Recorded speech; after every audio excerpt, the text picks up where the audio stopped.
Hey Mike and Eileen, this is Cody over at Durango Motor Company. I wanted to make kind of an in-depth guide on this truck because there's so many features, and I know today, since it's going to be a little busy, I may not touch on all the features all the time, so I wanted to get it on record. That way, if you ever have any questions, feel free to look through it, give it a little bit more in depth. But we're just going to start with the door handle. This is the auto unlock and lock. You just press that button. It's beeping at me because the keys are in it and it's running, but that'll lock and unlock it. Going inside, first thing we're going to notice over here, we do have the Rockford Fosgate audio system in here, the upgraded audio. All your mirror controls, automatic front 2, back 2 are going to be manual. Right here we got a 2 driver memory. So if I go ahead and click 1, move the seat to that place, and then I did set these separately. We'll set them whenever you're in here, make sure we get it to the right spot for y'all. There we go. You can see it's even adjusting that steering wheel because it is powered. It's adjusting the mirrors too, making it real easy for you. Now, I am not quite that short, so I'm going to put it back to 1 for me getting in. But before I get in, there's this little cluster down here.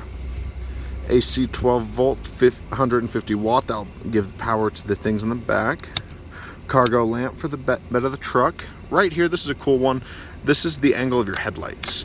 So if you're towing something, you may need them tilted down a little if you're getting bogged down in the back, but you got 3 settings, so make sure you're not blinding people on the road. Trip reset. That's how we get through the different odometer settings on there. Right here, this is going to be the brightness on here, and I'll show you that real quick. Perfect. Auto headlights, we'll just leave it on that. I'm going to get inside the car and show you a few more features. So, right here's your steering wheel. This is where all the fun stuff's going to happen. So, we have our source. That'll change your audio source from Bluetooth, FM, XM, whatever you're listening to. This enter button will scroll through the screens, but if I do these, I'll scroll to a screen I can actually interact with. So this is our settings screen. If I click this enter button inwards, like so, it'll go in. To go back, I do have a couple options. I can just hit back here, or I can hit this back button. Back button right there. Sorry about that.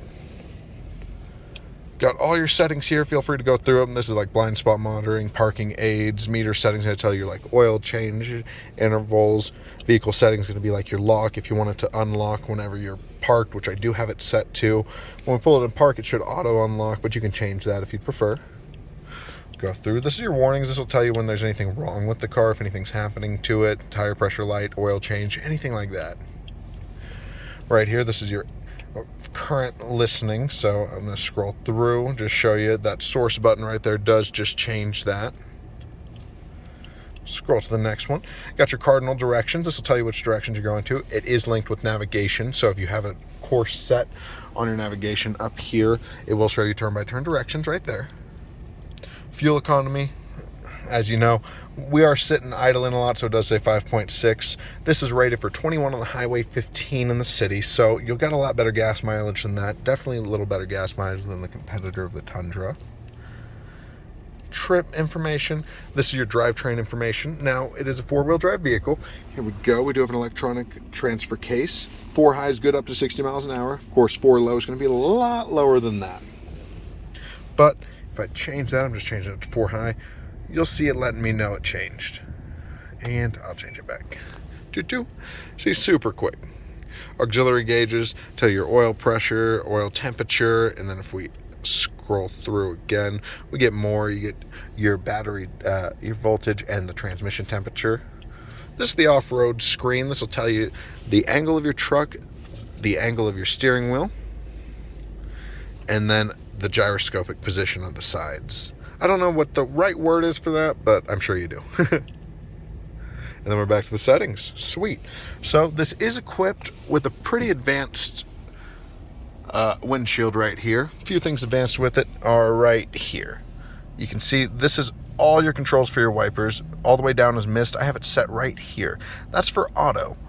So it'll automatically adjust it. If it's raining, it can sense that it's raining and will turn it on automatically for you. If it's raining harder, it'll speed it up. Raining slower, it'll just be a little bit. I have that on my truck. I use it all the time. I just love it to death, especially in the snow when you don't want to do it all the time and it's just a couple every now and then. But we'll move on. Down here's all your heated and cooled seat controls, along with your trailer brake control, trailer brake booster. I swear it's not actually flashing like that in real life. The screens capture it funny. The release for the trailer. USB, and then you got your standard 12 volts on both. Right here, this cup holder pops out. Got a little storage space underneath. Then you can put the cup holder back here or up front where it was before.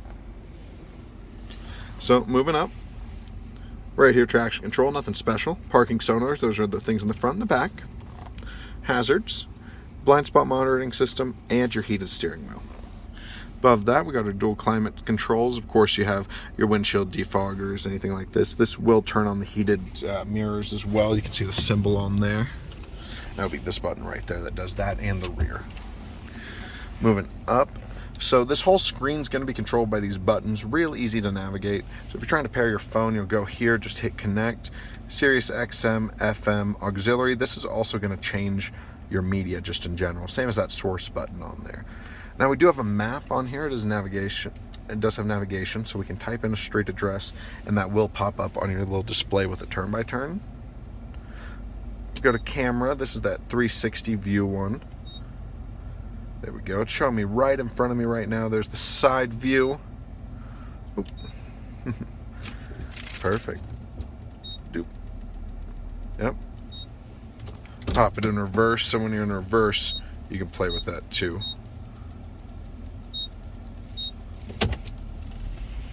Sweet. And then actually, you wanted to know about driving forward with the camera on. It does work for a minute. You got to go real slow to keep it on. But it will automatically turn off after a couple seconds. I'm just going to put us back. I like this overhead camera because I can make sure I'm not curbing it, but I can get it close to the curb for you. Boom. Alrighty, so that's going to time out here in a second, but you can go through your app screen as well. Boop. There we go.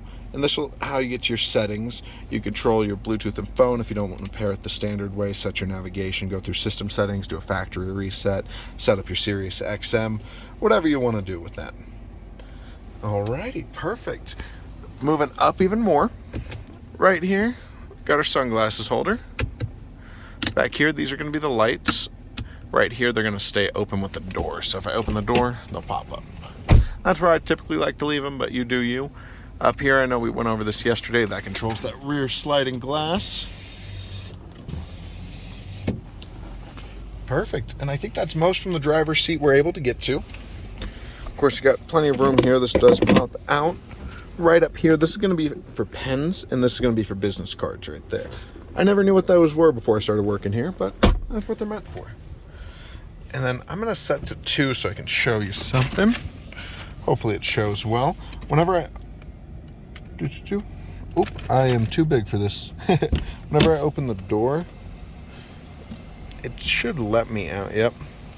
Does pull me back. Make it a little easier for me to get out. Just for fun, I'm going to show you the back as well. So right back here, we did go over this. We can pull these down to make that flat surface this way. However, if you want more of a flat surface, we just pull that up, locks up, got a handle to drop it back down, and it folds over like that. You can lock that in place with this little key right there, but it is pretty sturdy otherwise.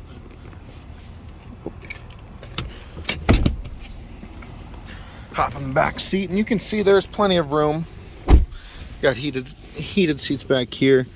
Got an AC adapter if you want to play video games or something back here.